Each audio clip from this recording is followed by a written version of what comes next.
एक बार कौआ बड़ा नाराज हुआ ब्रह्मा जी पर, रो रहा था। एक महात्मा जी निकले, कौआ बोला महात्मा जी सुनो। महात्मा जी बोले क्या हुआ? बोले हम पर कृपा करो। क्या करें? बोले भगवान ने हमें कौआ बना दिया है। तो महात्मा जी बोले तुम क्या बनना चाहते हो? बोले हमारा तो जीवन बेकार चला गया कौआ। हम कहीं जाके किसी के घर में बैठ जाएं और काव काव करें तो लोग भगा दे रहे, भाग कौआ। ना हमें कोई देखता है, ना हमारी आवाज कोई सुनता, किसी काम के नहीं, हमें लोग पालते भी नहीं है। आपने सुना कौआ पाला किसी ने? हंस पालते हैं। तो महात्मा जी बोले तेरी इच्छा क्या है? कौआ बोला हम यदि हंस बन जाते तो मजा आ जाता। संत जी बोले चल मेरे साथ। कौआ को लेके संत जी हंस के पास गए। हंस जी राम राम। राम राम। कैसे आना हुआ? संत जी बोले तुम अपनी जिंदगी में सुखी हो के नहीं? हंस बोला हम बहुत दुखी हैं। अरे क्यों दुखी हो? भगवान ने तो तुम्हें कितना गोरा बनाया है, कितना सुंदर बनाया, वाह। हंस बोला दूर के ढोल सुहावने, दूर से ऐसे ही लगता है, हाँ, पर हमारी जिंदगी बेकार है। इतना गोरा बनाया है, कीचड़ लग जाए तो काला काला दिखता, दाग दाग दिख जाता है ना। और कोई भी हमें उठा के ले जाता है, और उठा कर ले जाता है, पंख वंख काट देता है और अपने छोटे से तालाब में घुमाता रहता है। हमारा जीवन कोई जीवन है क्या? फिर तुम्हारी क्या इच्छा है? बोले भगवान कभी अवसर दें तो हम मिट्ठू बने। मिट्ठू सबसे बढ़िया, सब पालते हैं।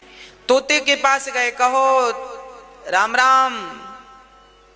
तोते ने देखा कौआ, हंस और महात्मा जी आए हैं, कैसे आना हुआ? हंस बोला तुम बहुत सुखी हो इसलिए तुमसे मिलने आ गए। तोता बोला किसने कहा सुखी हो? अरे हम देखते हैं कितने तुम्हारी चोंच कितनी सुंदर है, पंख कितने, लोग तुम्हें देखने आते हैं, वाह कितना सुंदर है। तुमसे सुंदर कोई होगा?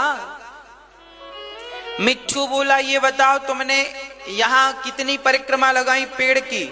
बोले हमने 3 परिक्रमा लगाई। बोले मैं यहीं बैठा था, तुम 3 बार घूमे तब मैं दिखा। मैं पेड़ों के पत्तों में ही मिल जाता हूं क्योंकि उनका रंग और मेरा रंग एक सा है। पेड़ के पत्ते और मिट्ठू का रंग लगभग एक सा है। मिट्ठू बोला सुनो हमारा जीवन बेकार है, लोग हमें पाल लेते हैं, आजादी छीन लेते हैं, बंद कर देते हैं इतने से पिंजरे में, हमारी कोई सुनता नहीं, बस उन्हीं की तरह हमें बोलना पड़ता है, उन्हीं का नाम लेना पड़ता है जिनका वो नाम लेवाना चाहते। हमारी जिंदगी बेकार है। तो भाई तुमको कोई बनाए तो क्या बनोगे? बोले हमें कोई बनाए तो हम मोर बनेंगे। आहा हा, जब पंख फैलाकर नाचता है ना, वाह, सबसे बढ़िया, कितने फुर्सत से बनाया है विधाता ने मोर को।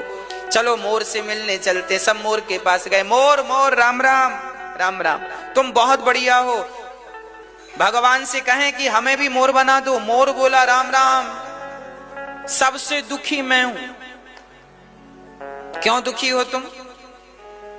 बोले ये दुनिया के लोग आते हैं, चोरी चोरी चुपके चुपके मुझे पकड़ लेते हैं और मेरे शरीर से मेरे पंख नोच नोच कर बाजार में 20 रुपए का एक पंख बेच देते हैं, 50 रुपए का एक पंख बेच देते हैं, 100 रुपए का एक पंख बेच देते हैं। जिंदा शरीर से पंख नोच लिए जाते हैं। मैं रोता बिलखता चिल्लाता रह जाता हूं, मेरी जिंदगी कोई जिंदगी है? तो फिर मोर से पूछा क्यों तुम्हें कोई बनाए तो तुम क्या बनना चाहोगे? मोर बोला यदि ब्रह्मा जी मुझसे पूछें कि तुम्हें क्या बनना, तो मैं कहूंगा मुझे कौआ बना दो। कौआ बड़ा प्रसन्न हुआ। कौआ ने कहा तुम कौआ क्यों बनना चाहते हो? मोर ने कहा सुन,